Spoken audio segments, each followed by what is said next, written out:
Good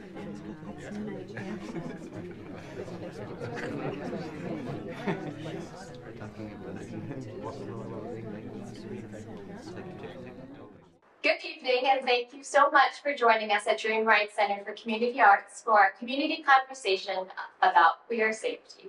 This is in conversation to support our production of the Laramie Project, which opens on November 7th and runs for a weekend until November 10th. I have brought together some impactful, informative members of the community here in Central Pennsylvania, and so I will give you some time to introduce yourselves. My name is Eric Stiles. I use pronouns he, him, and they, them. I'm the new executive director of the Rainbow Rose Center, which is our local LGBTQ center here in town. And prior to that, I spent 30 years in the anti-violence movement, working with sexual violence and domestic violence survivors, and I'm a therapist. My name is James Sawyer. My history is a co-founder of Lancaster Pride and Equality Fest, and a faith-based initiative, two major denominations, and Carla Christopher here.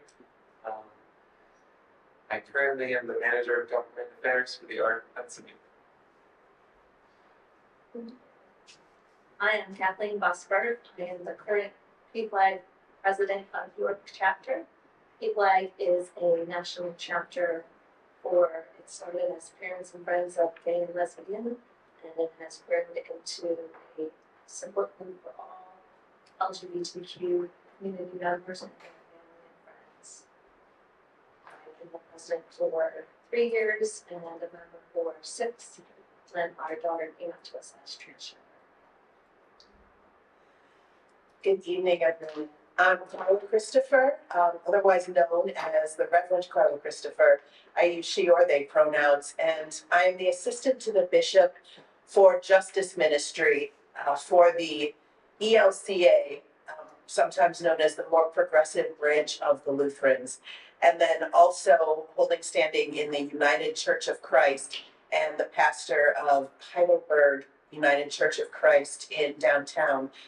With James, I co-founded Equality Fest York, which then became the Rainbow Rose Center many years down the road, and also have worked with LGBTQ youth as a researcher and community organizer and educator. So I have gotten to spend time with almost every school district in York County, working with diversity, equity, and inclusion initiatives within those schools for support of students and the education of their educators and administrators. So that's how I met. Yes, yeah, we'll segue right into that. My name is Riddle. I use she, her pronouns. I am a science teacher at Dallastown High School and was one of the starting advisors for high school GSA, which started in 2009. We have an amazing program we have in the middle school as well.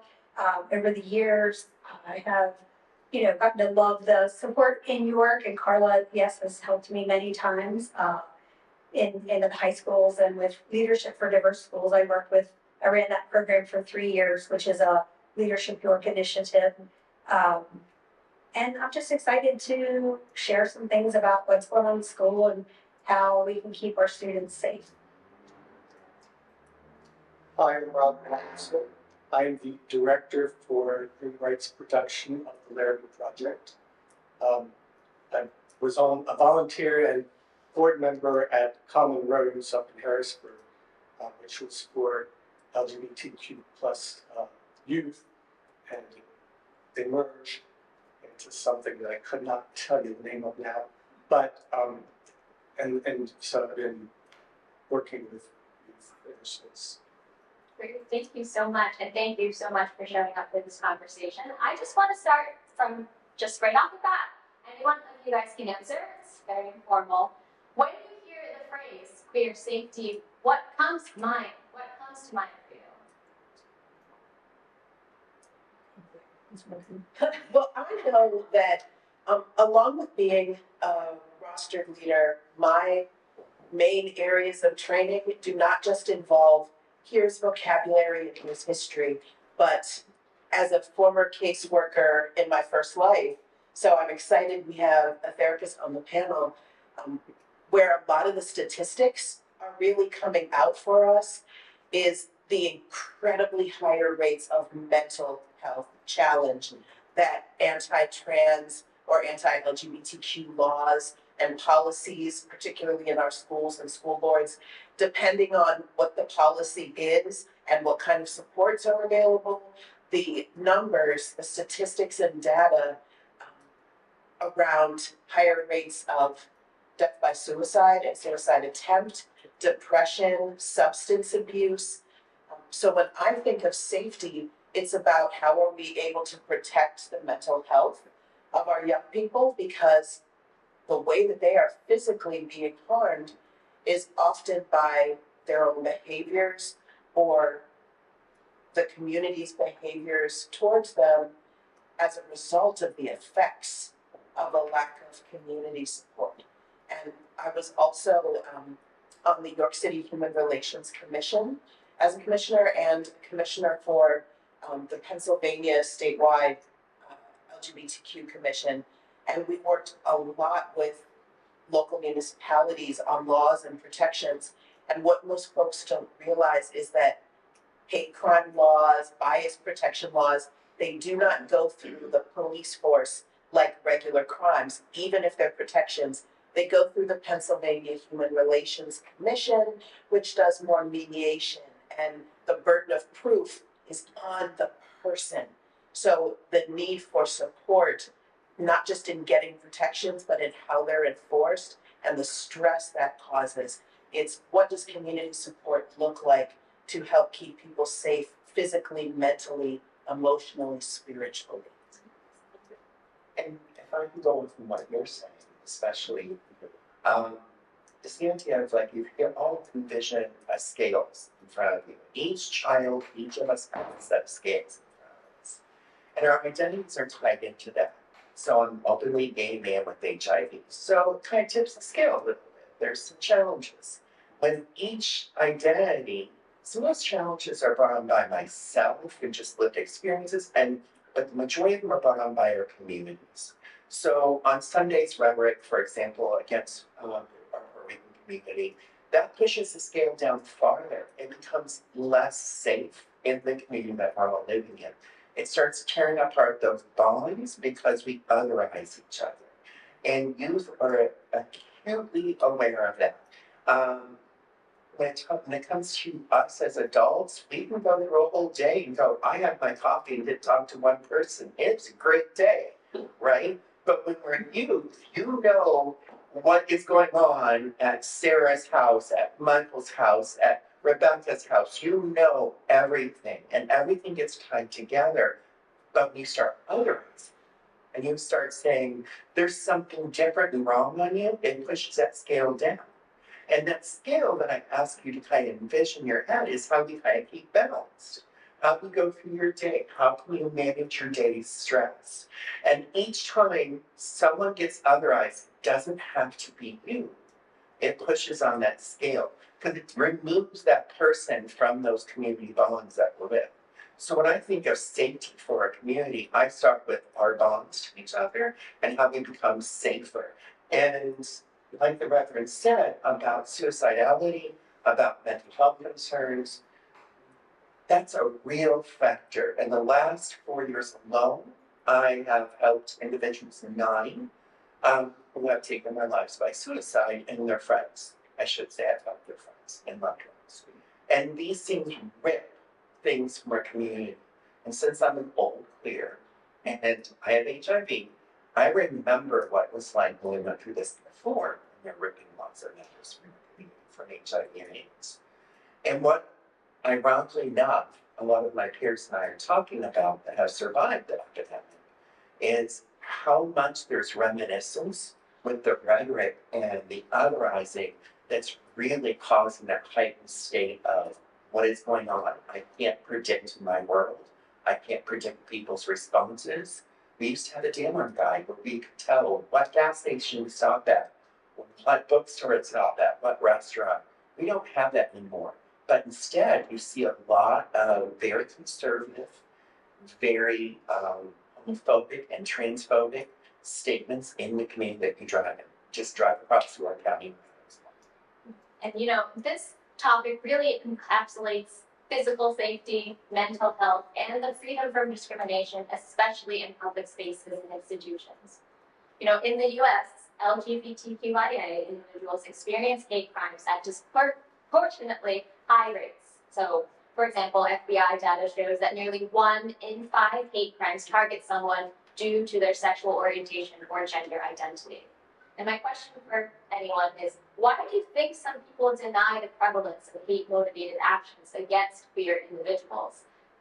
For instance, the Laramie Project, there's a lot of controversy surrounding that play. People want to say that it wasn't a hate crime, it was a drug bust, murder. Why do you think, even though they exist, hate crimes against people for being queer exist, people still rush to deny that? I think that to that point is such rhetoric to say that I love the person and not the actions, and to justify these things in our minds that it's not really the case, because people don't really hate the group individuals, or I have a friend, or my brother-in-law is gay, or whatever, and I guess that would be strange, but bad example, but just to rationalize things that in a way to make you feel that you're like,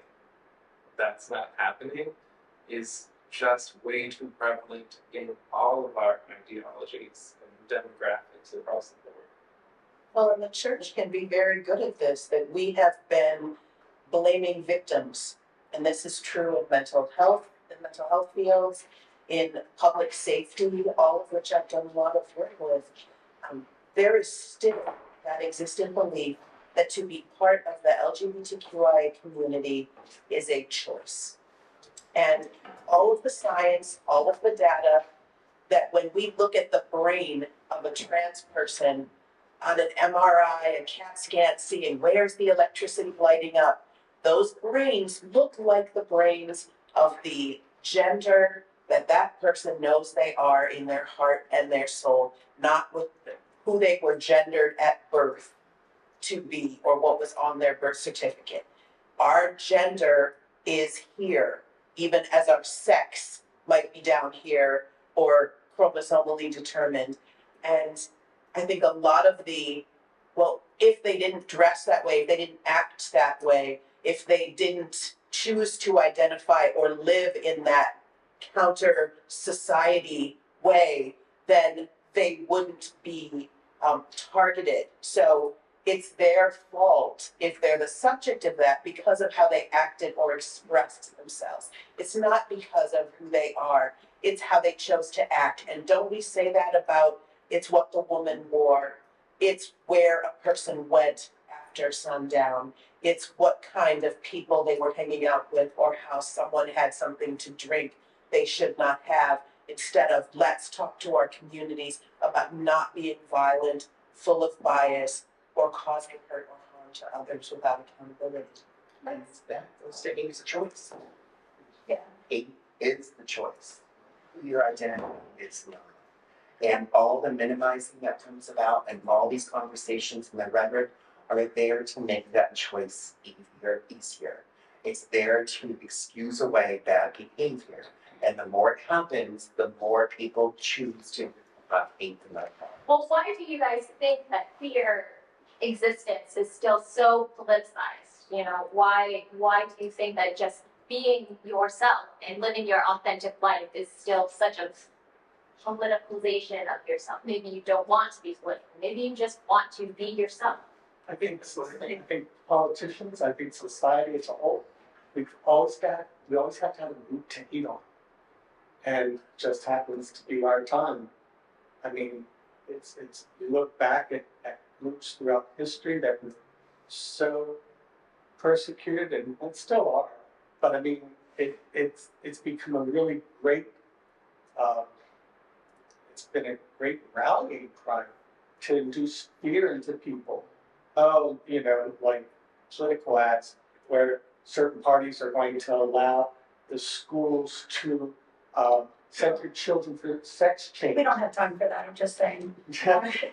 But and they get into how, you know, if you are friends with a gay person, you're going to become gay. It's all sorts of ridiculousness just to hate and make yourself better by hating on somebody. I mean, it's a direct platform now. You see the ads. They are for they, them, not for us, right? They are creating this divide. And it seems to me that it's adding to the issues, right? So Can I just add from a school perspective? You know, I think that's where a lot of the youth start to experience that politics side of it and that othering side of it. I've been teaching 18 years, and over the years, you know, I've heard a lot. Well, you know, the boys shouldn't be kissing in the hall. Okay, so it's okay for a couple, a male-female couple. You know, they've always politicized, I think, the behaviors in schools. I've had administrators all the way up through superintendents ask me if GSA is creating more gay kids in school. Yes, we're doing surgery first, and then we, you know, teach them. And it's just this unreal mindset that these kids don't truly understand themselves. You know, that we are somehow forming them into these beings just for funsies. You know, that's not the case. And unfortunately, when you go through a whole school existence, very other, I think it carries over to when you become an adult, and society just keeps bashing you. and I feel like A lot right now, it's much more prevalent. I know as a parent who is just kind of newly in the community as six-year transgender mom, we knew transgender people, we knew gay people, but now that it's come to our doorstep, we've been more open to seeing more. And I think people just don't want to see that because it's not the norm. It's not in that little box that they say is okay. And when you talked about what do you hear when you hear queer safety, I hear my daughter say to me, Mom, when you go to that event tonight, if you hear a gunshot or anything that sounds like a gunshot, get down. Get down. And she won't attend things because she's afraid. And that's actually a real concern. I made our ad targeted for tonight, and I immediately started to receive online hate. And it did occur to me, what if somebody did come? It's not common, right? It's not going to happen, but it does create a target on you. And that sort of segues into what is something we can do to provide safe places for our community, right? How can we make places safe? Because the louder that you say, we are a safe place, it also creates a target. You know, but what makes a space safe for queers people, and how can we create more of these spaces in all of these different communities that genuinely feel like safe places for people to convene and be themselves? For our support group, we have our logo, we have our pamphlets, and we provide our email address. And if someone is interested in coming to our meetings, we have taken away the time and the location. And they must email us to then get the information for where the meeting is. So it's just a small step, but we hope it's one that keeps our members safer. For me, it's just a place that it's being created under the resemblance of normalization, where I think that we have such a big, broad rainbow umbrella that, or to tie in your last question too, I don't believe that it is our community who has created the political questions of the day. I believe that we're trying to exist and be ourselves just to have a normal life, and the people who are against that start forming these talking points that become political issues. I don't believe that it is intersex, non-binary, or transgender kids or adults who have created the concept of needing safe spaces or needing to be accepted with their pronouns or their identities. I believe it is the other side of the ideology that's created that political issue. I just think that for your daughter and others, it's just, they just wanted to I exist. just wanna be left alone. She says to me, if I go somewhere, I don't need anybody to publicly say, oh, she, or that. Just, I just wanna go to the movie and be left alone. I just wanna live my life. I'm not trying to change anybody. I'm not trying to make anybody be who they don't wanna be. And I just want them to leave me alone.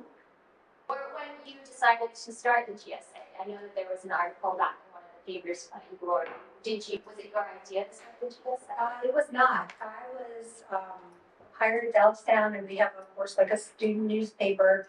And I think it was my first school year, so I was hired in January. My first school year, I saw an article in Beacon talking about a student wanting to start a GSA, and they couldn't find an advisor. There were no teachers willing to help. And I was pretty new. And teaching can be a field where if you get a little target on your back, it can basically ruin your career. So I didn't jump into it right away. And then a couple of years later, one of my students in my class asked me about it. And so we started it up, and I actually reached back out. I found the lady who wrote the article in the Beacon, found her on Facebook, and I sent her a message, and I just said, look, I want you to know that your article was not for nothing. Like, it hit. We couldn't do it right away, but we have it. And it's really just created a special bond between us, you know, just seeing that kind of come to light. Something that she was really interested in doing, but nobody would help. I think from a very practical perspective, one of my favorite Google recommendations is the 6 pillars of trauma-informed care, which is an industry standard, and it says, how do we create trauma-informed spaces for folks who have lived with chronic stress, for people that are experiencing a lack of safety in their daily lives. There's a lot of wonderful vetted data on what actually helps create safe spaces. And that includes things like peer support.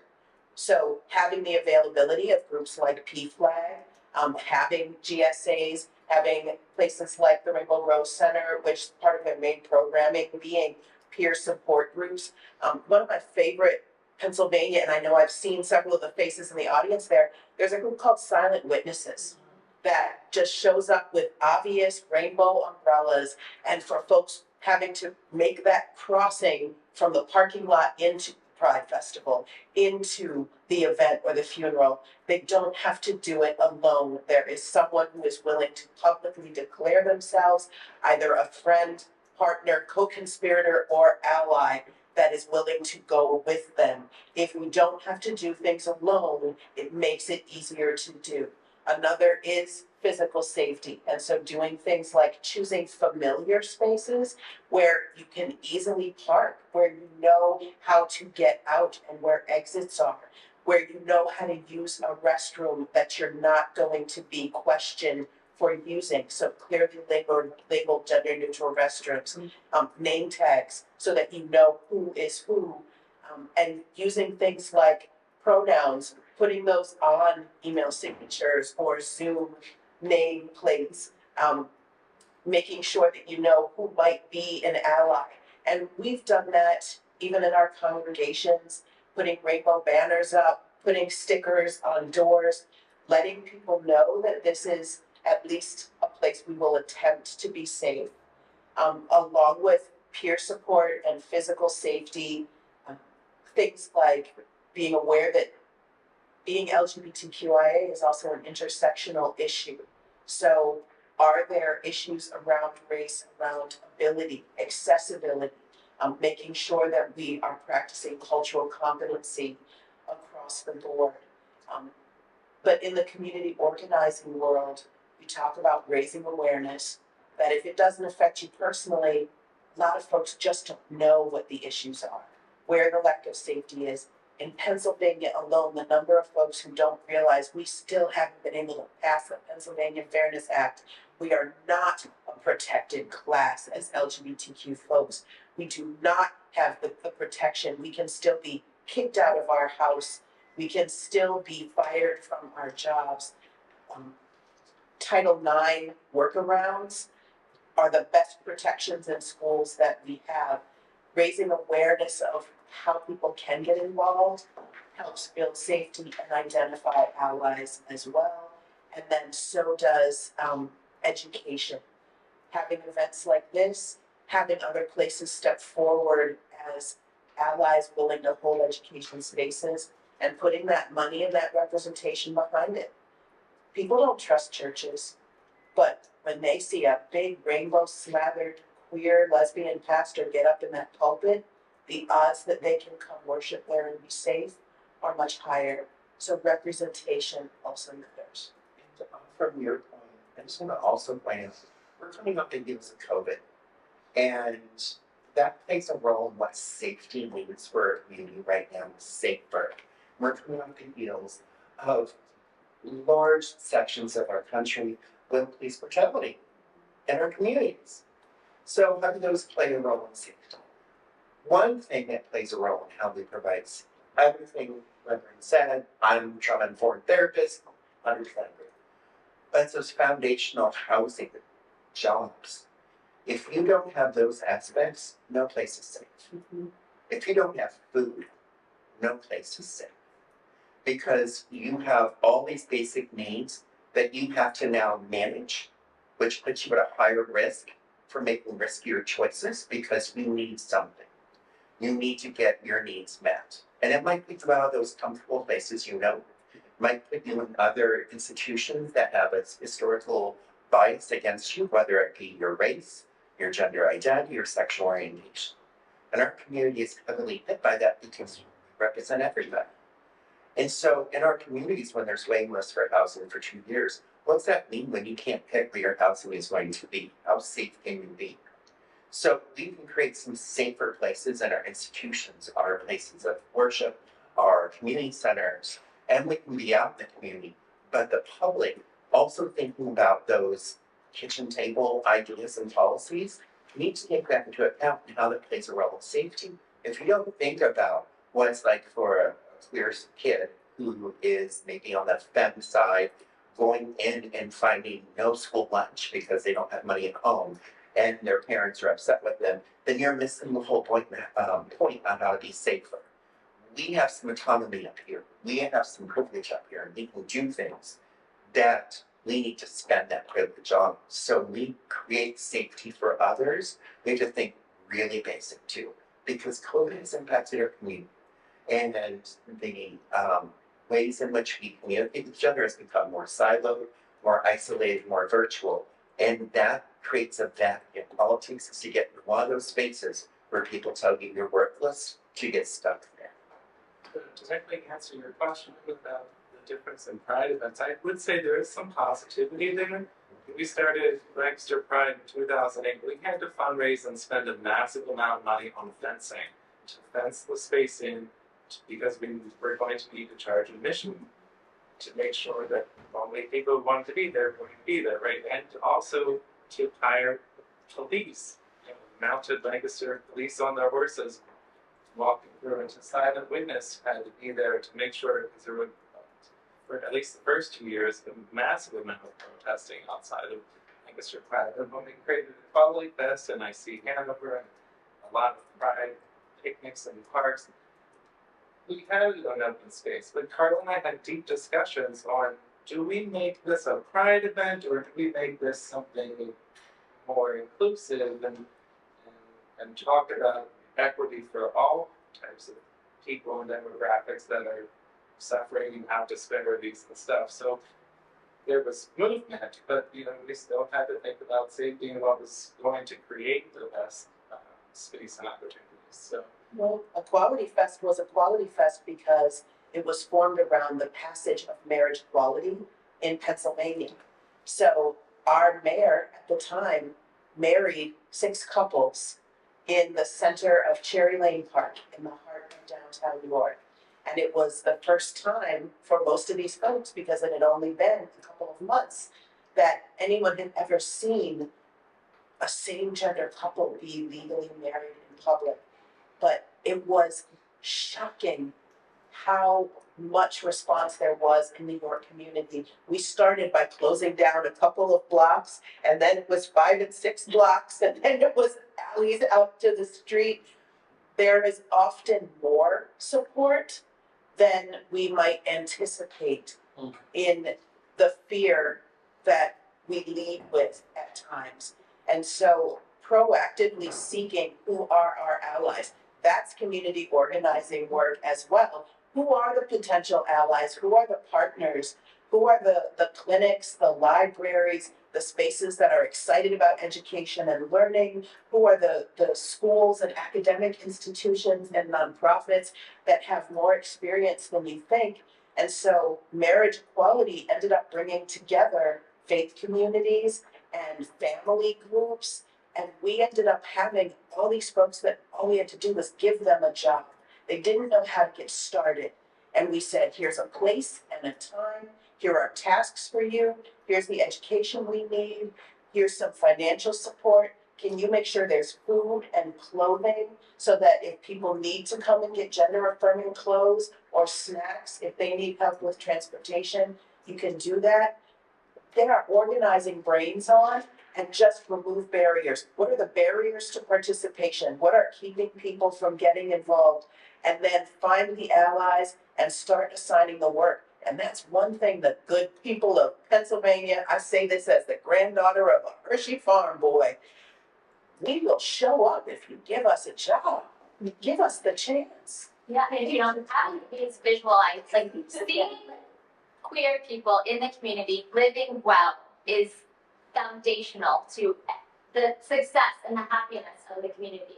Having people not afraid to be themselves, it sends a message out to everybody, adults who might feel a little bit judged or children. Just seeing queer people thriving in the world is the best way to create a safe space, right? I think that's like free mom hugs and free dad hugs and the play ball with dads at the prides. And that is all relatively new. I had connected with free mom hugs way back, I'll say when Shots Group was on, because that's kind of, where we all came together. And now that's such an enormous group. I mean, just a national presence, again, of people who want to dine will show up and walk someone down the aisle and just be that community affirmation that people need.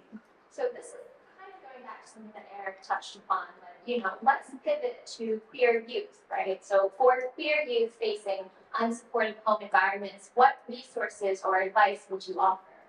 Can I chime in there, Mark? Absolutely. Okay, so I think one of the big things that we need to do first, again, political, but we need to get the Department of Ed to set better regulations. Right now in Pennsylvania, a student can move from a school where they're allowed to use pronouns and they're allowed to use names that they select to another district where they're not and they have no protection. So I think statewide, we need to protect the kids. We can't just protect them in Mechanicsburg. We're in this little hub. These kids have to be able to relocate. Jobs nowadays relocate all the time, and it's very scary. So we need to look at that bigger picture. How can educators, work together to keep students safe? Yeah. Pennsylvania Youth Congress Yes. is a specific legislative organization that does awareness, education, and meetings with legislators, a lot of political advocacy around youth and young adults. And they keep wonderful statistics. And the main area that we're seeing issues with laws being changed and laws that specifically target LGBTQIA plus youth in a negative way are happening on the school board level. And that's because it is the easiest to do. A lot of school board elections are won by 200-300 votes. So going to school board meetings, having conversations with school board members and getting involved on your local school board. Local school boards often will not allow anyone who's not a resident of that school district to even speak at the meetings. So the experts who might come in, faith leaders, legislators, they don't have a voice there. So it's a great way for allies to get involved locally. Just go to your local school board meeting and let them know there's people in the area that care. Those school board areas of advocacy. Also, one of the ways a lot of our faith communities have gotten involved is that as places, as schools have said, we can't have meetings here, a lot of churches have been stepping up across York County. If you've got a place and a space where kids can meet, where youth groups can meet, our libraries are doing a fantastic job around that too. In both Lancaster and York, LGBTQ youth can gather there if they can't gather in school. So if you have space and opportunity, be that place where youth and young adults can gather in safety if the school district isn't willing to provide that. And being on social media platforms, putting that out there, right? You can be LGBTQ affirming, but if young people don't know it, and especially because they don't always have transportation and accessibility and empowerment that adults have. So providing things like bus passes, open hours after school. It can't just be in the evenings. It can't just be on the weekends. It's got to be when teens are able to get there. It's got to be something that you're giving to school counselors, information you're giving to folks who are in connection with youth to be able to make those referrals. And just the website of here's LGBTQ affirming places that the Rainbow Rose Center maintains. We get a lot of people that come into our congregation because we put ourselves out there as an open and affirming church. And folks will come just because they were able to find us, be findable. And I think the other aspect is support the professionals, support the teachers that are there in your local community, support them in their ability, because they're the ones that have the slower conversations with individuals. Because some youth will be like, I am this, if the label they'll shoot out from the hip. Others need more time.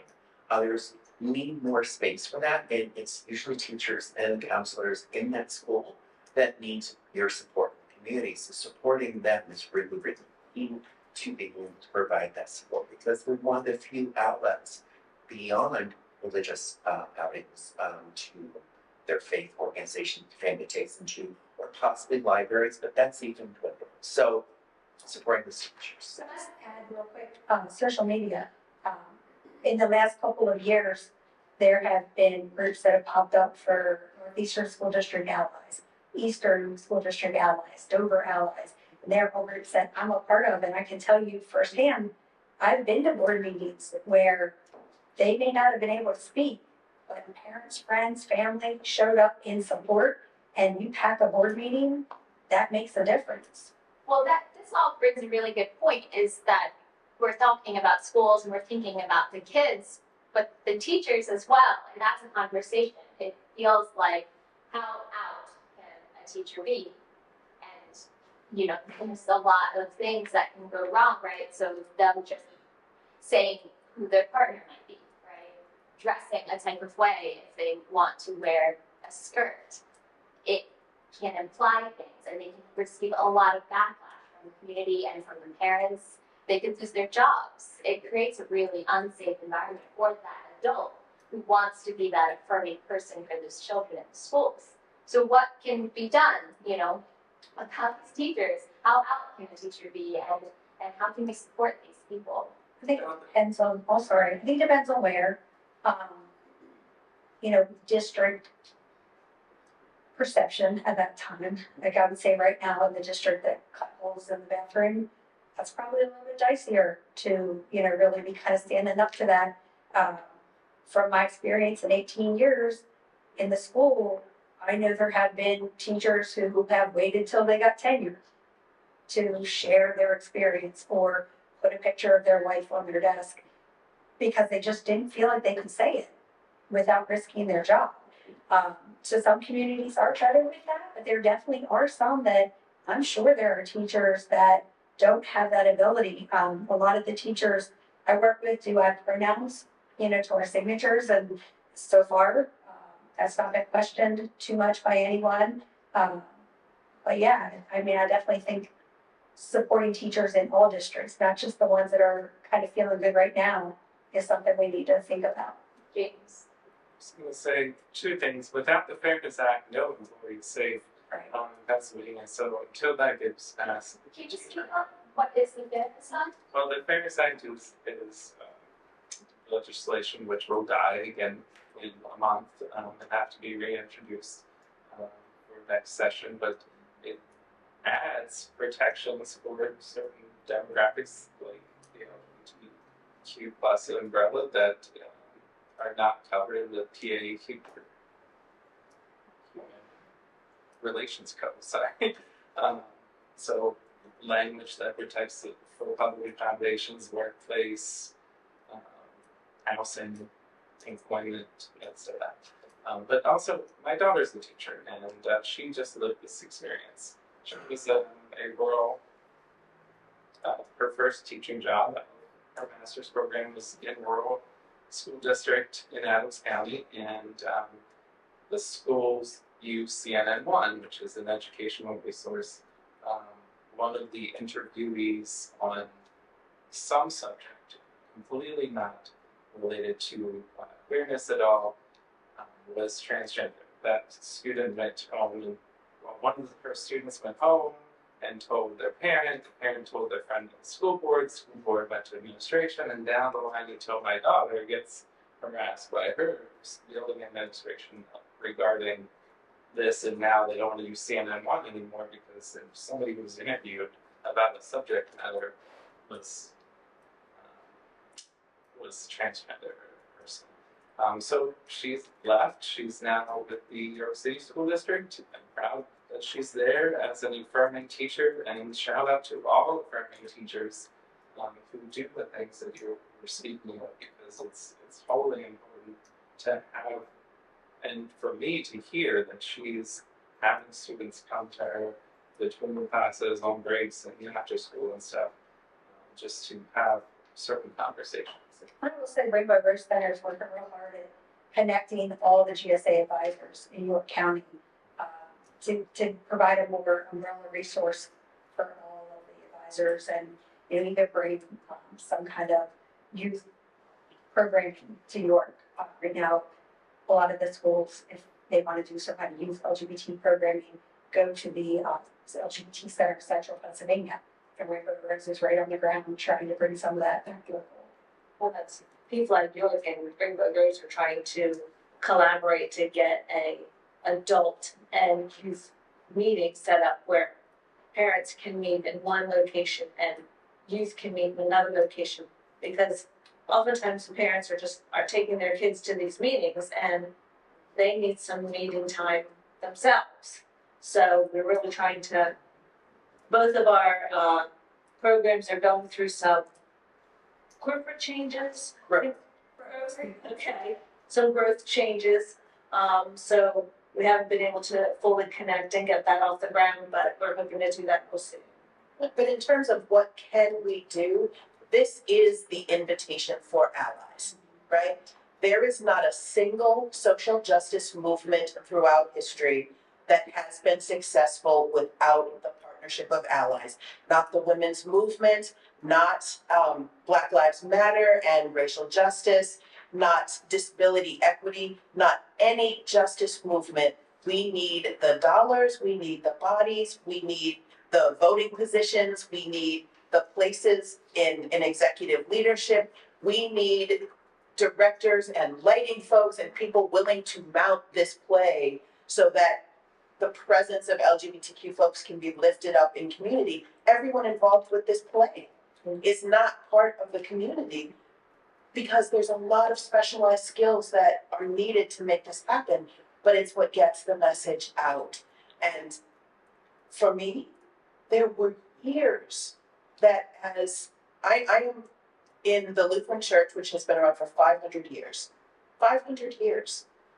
I am the 5th queer Black woman to be ordained in that denomination. The 5th. My entire community of peers, I can count still on 2 hands. If it were not for elderly white men who used their privilege and experience and social networks to make room and space for me, I could not do the work that I do. And so in our corporations, we need to be talking to our HR departments. In our schools, we need to be talking to our school board members. In our nonprofits, we need to be talking to the boards and the executive directors. Do we have a training program? Are we doing cultural competency or equity training? Is there any kind of non-discrimination policy that is part of our regular practices? These things happen because people within organizations lift up where there might be a gap. And then as it becomes more and more normalized, as trainers are brought in, as education starts to happen, people start to accept and expect there to be a call for equity in professional spaces.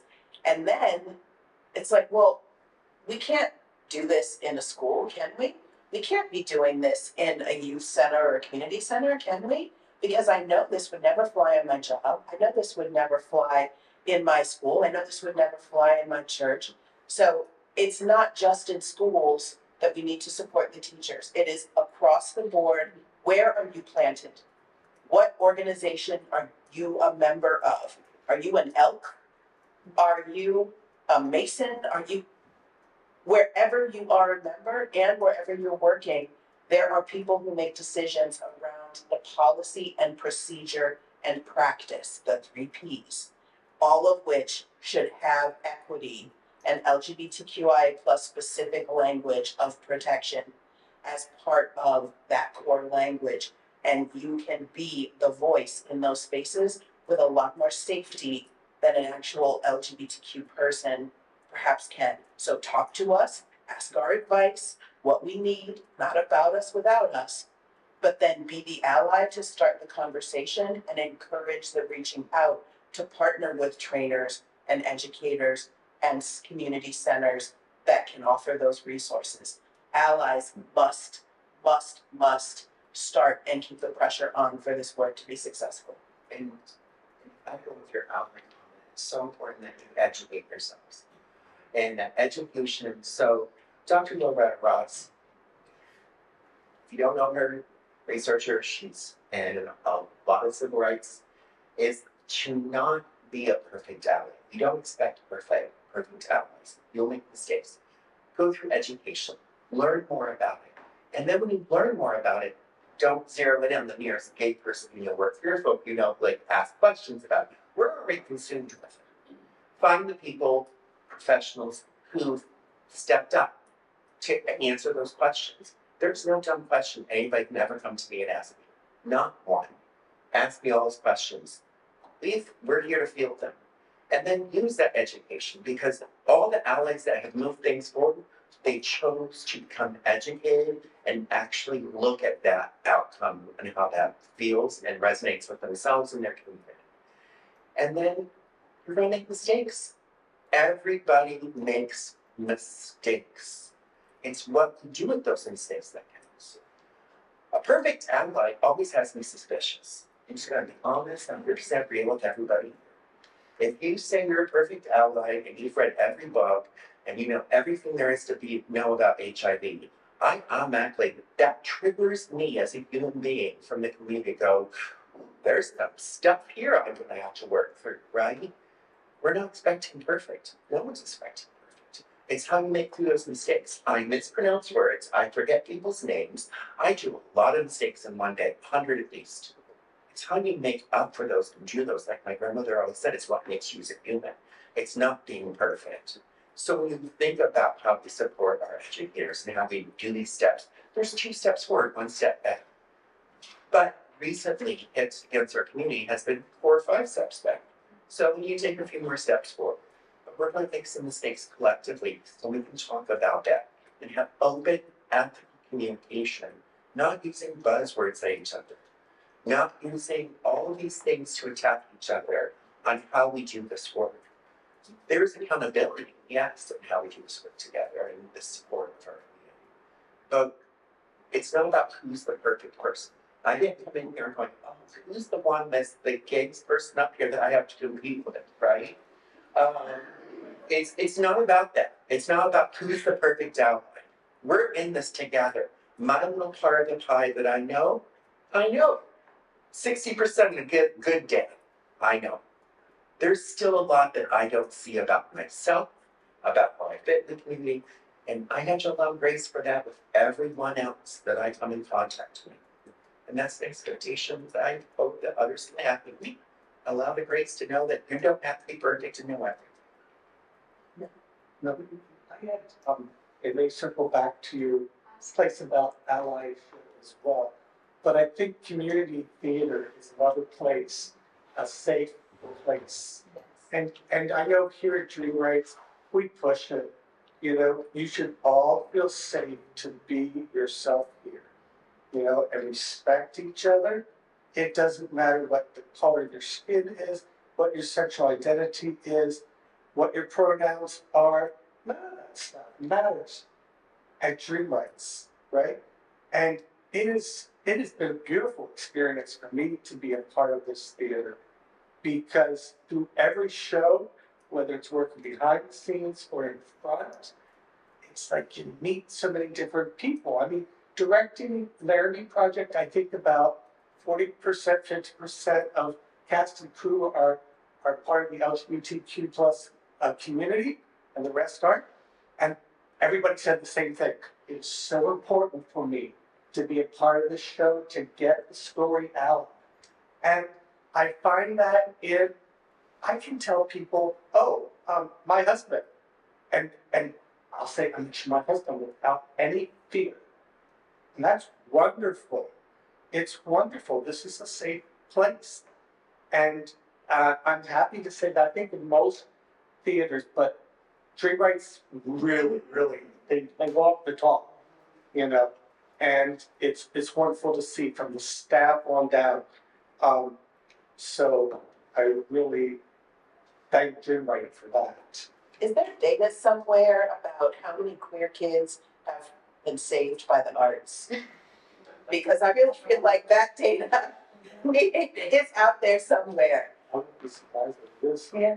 I mean, we ask people after, is it when they are part of the show or when they attend? It is both for demographic reasons. Yeah, and so there's just statistics on that, just here, are really representative of so many identifications.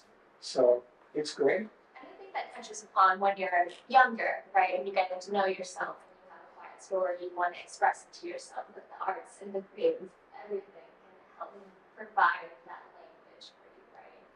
I want to pivot back to queer health and counseling, because we did talk about this. You know, studies show that LGBTQIA individuals are nearly 3 times more likely to experience mental health challenges. You know, what specific healthcare barriers do people in the queer community face, and how can mental health professionals better support them? So I'll start. And I also want to add to the previous conversation that those in later life need these theater spaces too, because we're getting a lot of people coming out later. We have peer barriers, so just go to side. So as a therapist, some of the barriers that I see, one is a market filled with counselors who say they can do everything. So they go online, they check every box. I do drug and alcohol, I do LGBTQ, I do PTSD, I do grief and loss, and they have every box checked off.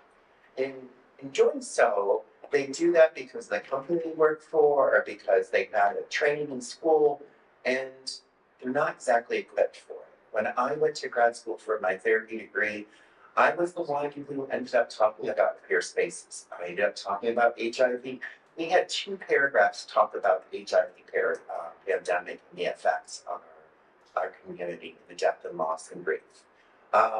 I was surprised, everybody was surprised when I brought up that lesbians were our biggest allies that time period. because it's not taught in school.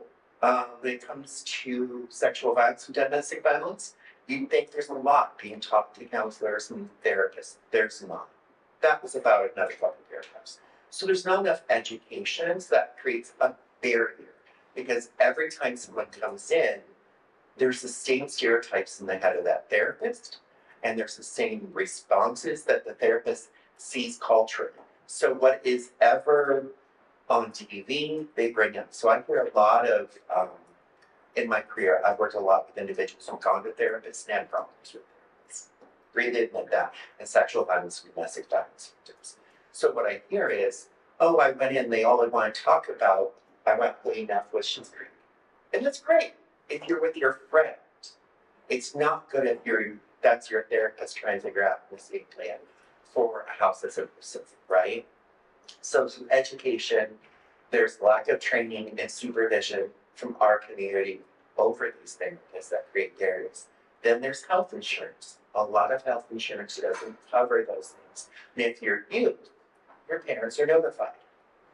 Now you combine all of that with the idea of you don't have the words to describe what you're going through. What is happening inside of you, whether it be the coming out process, the dealing with the anxiety. I had someone tell me once that they don't know what's going on, they just throw up every day.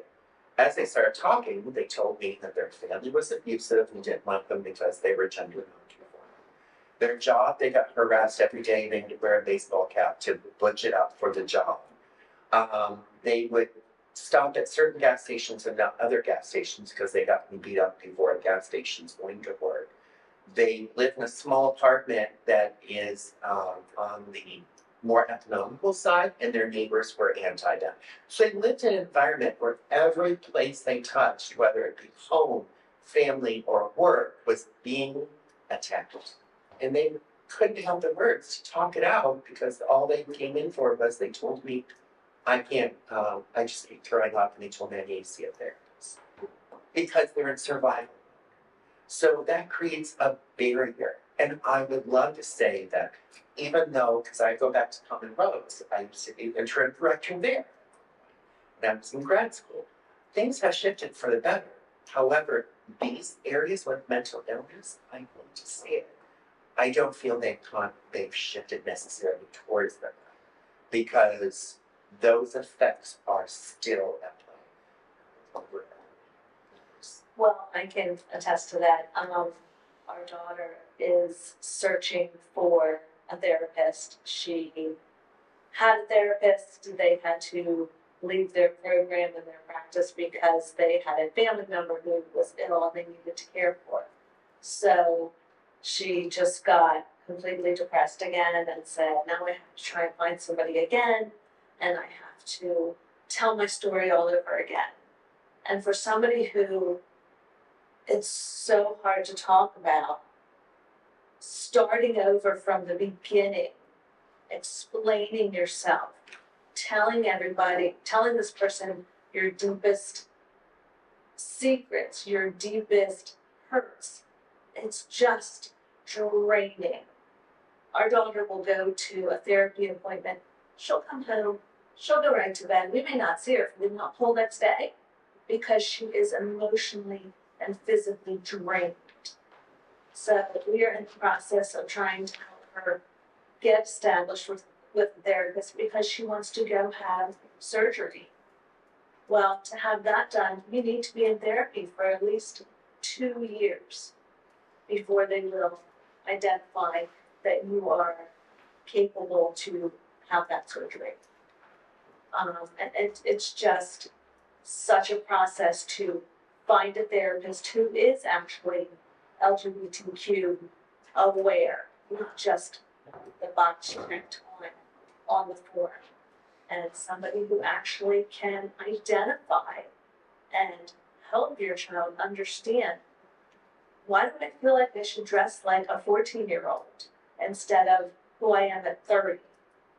Well, that's because when you started your transitioning, in your mind, you were a 14-year-old.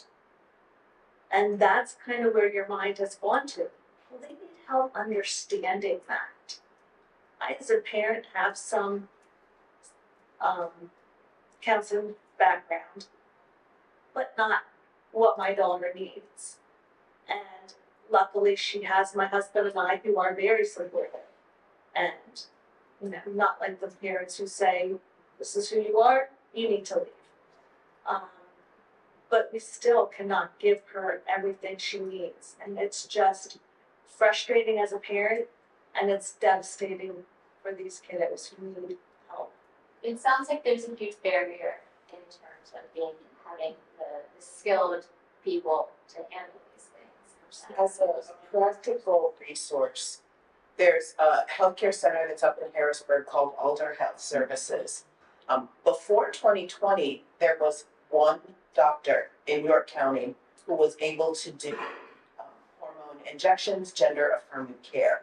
And so the standard was that people had to go to Harrisburg or to Philadelphia to be able to get that care, which also meant that appropriate blood tests, appropriate monitoring, as well as the psychological support of something like going through puberty again a second time in your life or later in life, the challenges that brings, just the surge of hormones, the adjusting and navigating, coming out in your community, transitioning legally and paperwork wise, all of that work, because it was happening from medical support in other communities, was much more difficult to get that day-to-day support here in York County.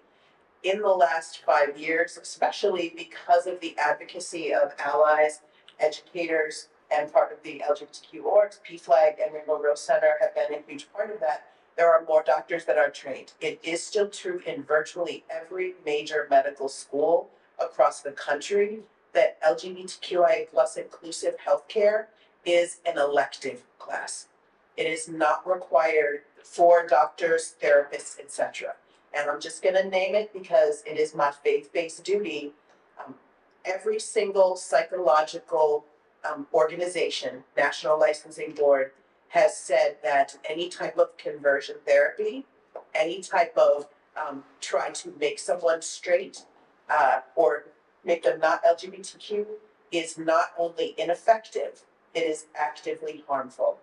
But there is one group of people that are allowed to offer counseling that is not regulated, that does not require licensing or anything beyond introductory training. And that is pastoral counseling. As a pastor, I am legally allowed and protected by even stricter confidentiality than a licensed medical therapist, psychiatrist, or psychologist to offer counseling as pastoral counseling. And in the state of Pennsylvania, conversion therapy is not illegal. I was there to sign the executive order banning it with the governor.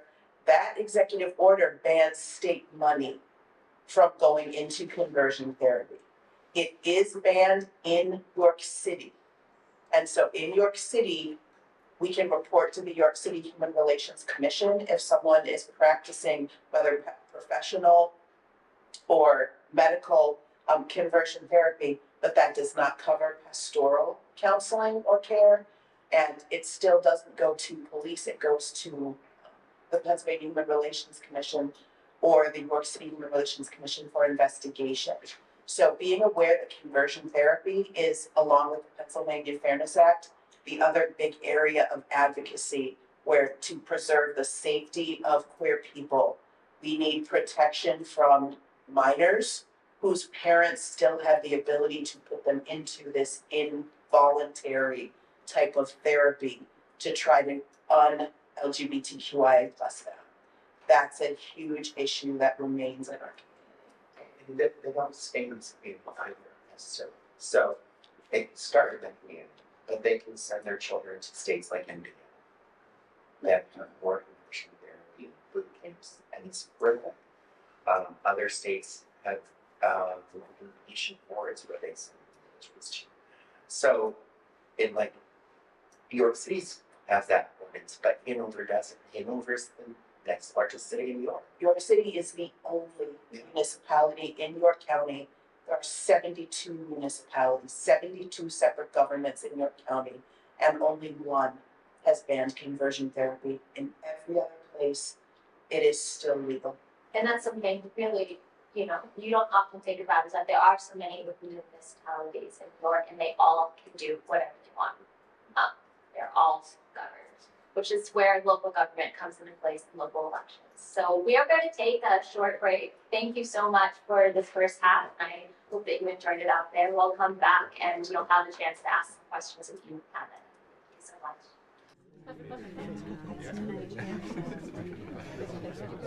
much.